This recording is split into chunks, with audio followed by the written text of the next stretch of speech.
Yesterday, December 7th, 1941,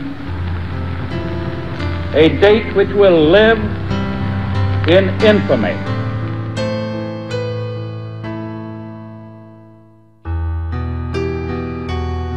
The United States of America was suddenly and deliberately attacked by naval and air forces of the Empire of Japan.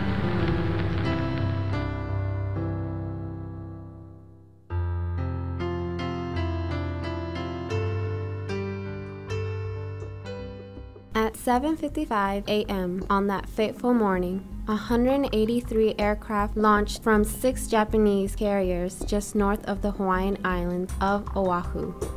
Their destination? Pearl Harbor.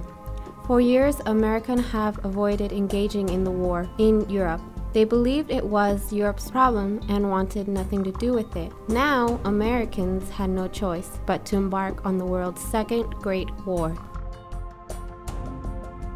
With the relatively small military force at that time and a almost completely decimated navy, it would take America almost half a year before they could be fully battle ready. But when she finally brought her full strength to bear, the members of the Axis would feel her might.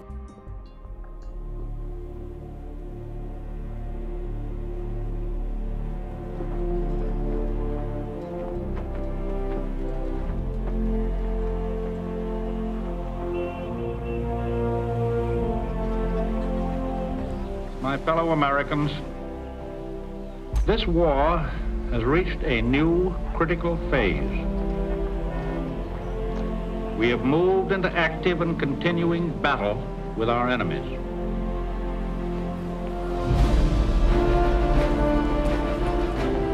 We are pouring into the worldwide conflict everything that we have. Our young men and the vast resources of our nation. Making airplanes, and guns, and ammunition.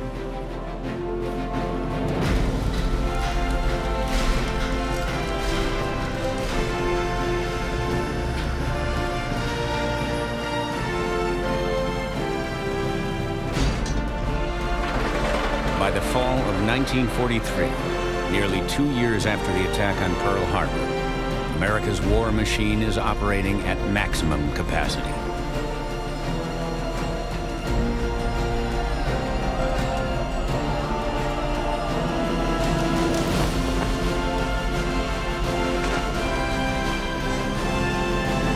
Running 24 hours a day, America's shipyards are turning out warships at an incredible pace. The American Pacific Fleet is now larger than the navies of all the warring powers. The American people have accomplished a miracle.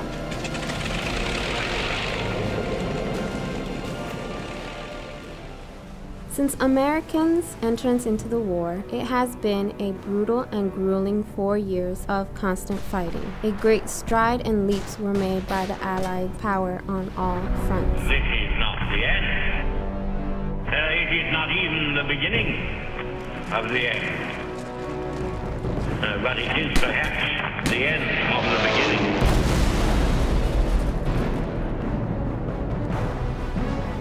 For the past 2.5 years, the Allies have confronted one irrefutable fact.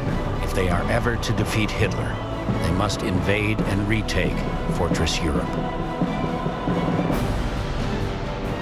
The massive offensives which are in the making will require every ounce of energy and fortitude that we and our allies can summon. Without victory, there is no survival. Let that be realized. No survival.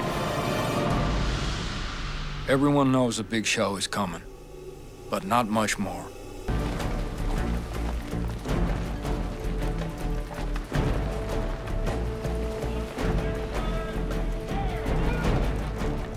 Every time we come down here, we see more embarkation camps popping up along the coast and more ships in the harbors.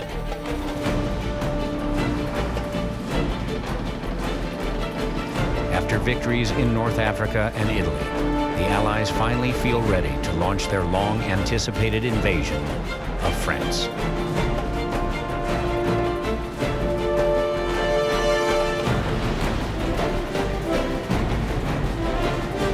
Every open space is crammed with gear and supplies.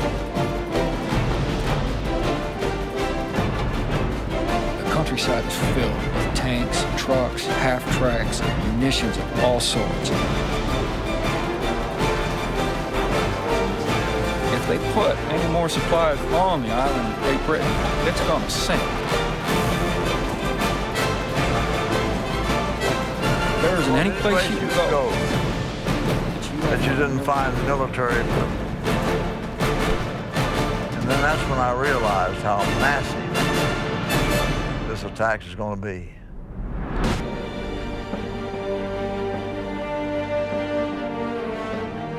Soldiers, sailors, and airmen of the Allied Expeditionary Force, you are about to embark upon the great crusade toward which we have striven these many months. The eyes of the world are upon you. The hopes and prayers of liberty-loving people everywhere march with you.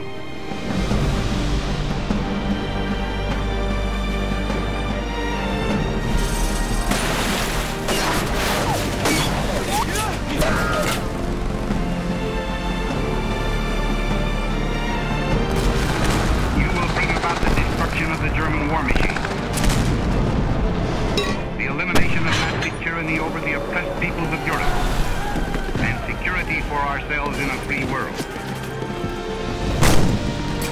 Your task will not be an easy one.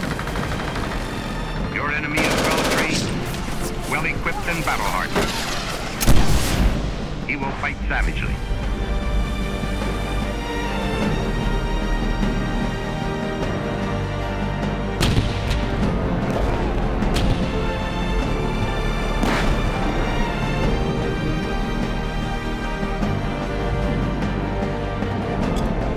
The tide has turned.